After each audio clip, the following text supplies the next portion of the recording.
Hello everyone, how's it going? I am Goldie, youth coach. Thank you for being here and taking the time to listen to me. Buenos días, ¿cómo estáis?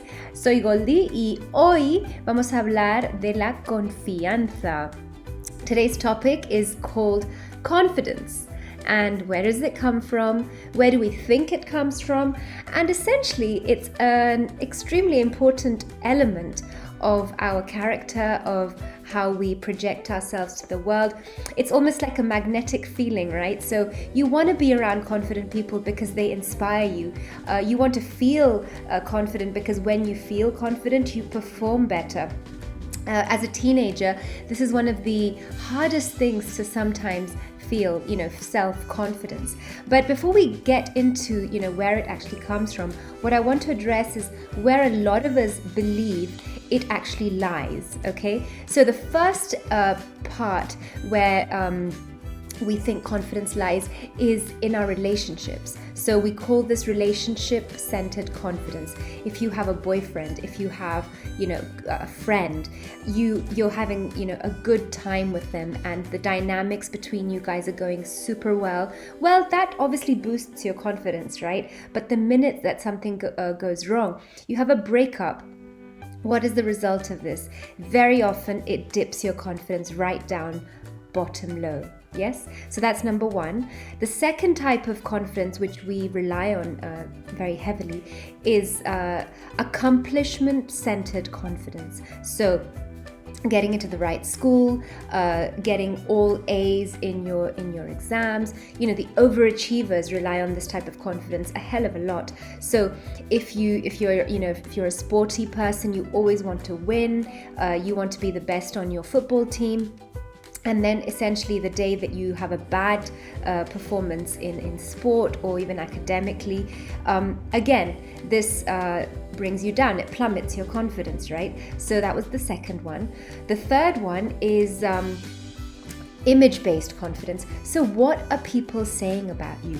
If you have people who are constantly praising you, if you know that there are people speaking good things about you, this pushes you up. This makes you feel big and important and confident.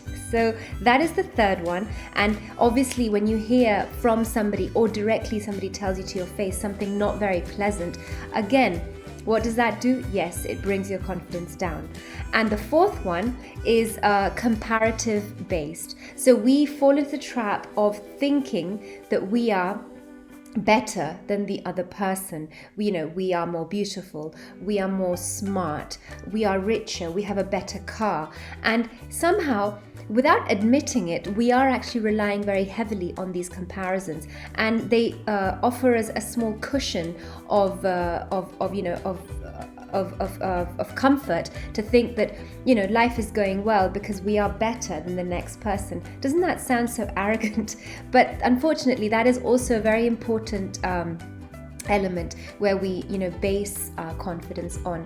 So it's extremely important at this moment perhaps for you to identify whether you are falling into any of these categories that I've mentioned, the four. And I'll remind you again, the first one is relationship centered, then we have accomplishment centered, then we have image based, and finally, we have a comparative centered confidence. So if you're falling into any of these categories, try to understand if it's someone close into your life and what is the relationship that you're having with these type of things, and what can you do about it? Well, that's what I'm going to tell you next.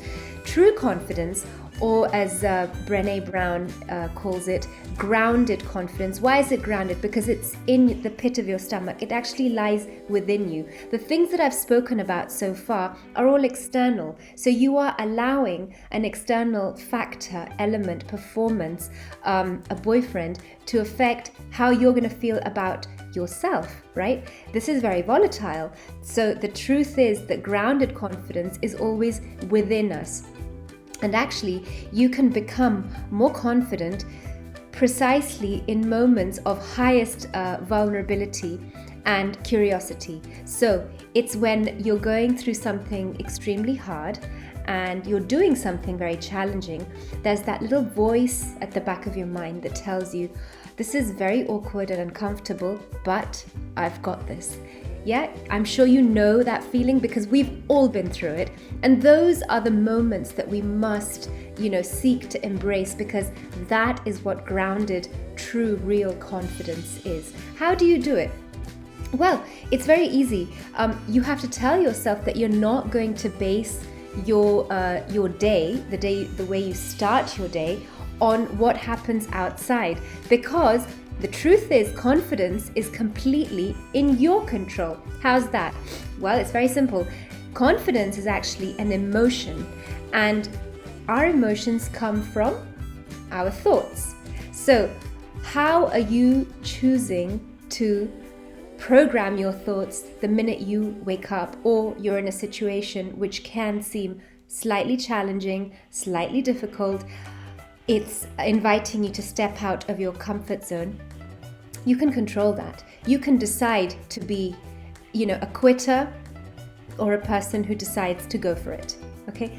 A nice tactic that I usually tell my coaches, my clients, especially the young people, to use is to have these reinforcing affirmations or phrases, which you can stick on your mirror in your bathroom, or you can have them as a screensaver on your phone, or you can simply write them down in notes and then look back at them when you most need them. So I'm going to give you a few examples. For example, I got this. It's short, it's sharp, and it gets to the point. Okay, then I've only just got started. So you're giving yourself the benefit of the doubt that it's just the beginning. So, let's be patient with this.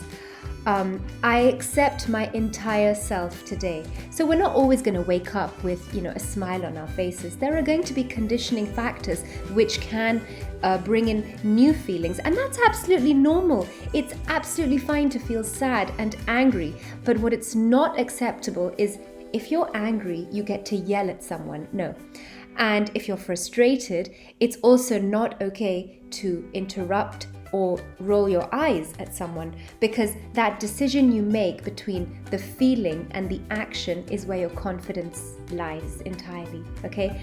And my favorite phrase, which I like to use a lot for myself, is I have got the capacity to handle this, because yes, I am in control of how I'm going to project myself and what thoughts are going to accompany my feelings. And in this case, I choose confidence above vulnerability, which comes before confidence, but I will transform that. Because remember one thing, you cannot allow new emotions to come in unless the old ones have the space to flow out, in and out of your mind. Okay, so that was confidence. I hope you've enjoyed it. It's a topic which I really like personally, and I hope it benefits you and your teenagers. Have a lovely day. Bye guys.